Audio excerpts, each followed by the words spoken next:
اب جہاں پر بھی ہے اسلام نے اچھے اخلاق کی تعلیم دی.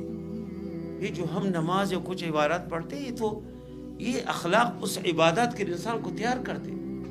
دیکھو اللہ کے نبی صلی اللہ علیہ وسلم جو وفات پاتے وفات پا رہے آخری زندگی ہے اور ہونٹ ہل رہے, بول نہیں سکتے, ہونٹ ہل رہے, تو ادھر صحابہ کرام فرماتے ہیں کہ ہم نے کان رکھ کے سننے کی کوشش کی کہ اللہ کے نبی کیا فرماتے ہیں. آخری الفاظ جو اللہ کے نبی صلی اللہ علیہ وسلم کی زبان مبارک سے لوگوں نے جو کلمات سنی ہے وہ یہ ہے کہ الصلاۃ وما ملکت ایمانکم, کہ نمازوں کا خیال کرے اور آپ کے ماتحت جو لوگ ہیں اس کا خیال کرے. وما ملکت ایمانکم, غلام اس زمانے میں غلام ہوتے تھے, ابھی غلام نہیں ہے, لیکن آپ کے ماتحت جو کچھ ہے. اب دیکھیں بہت وسیع مفہوم ہے اس کی, یعنی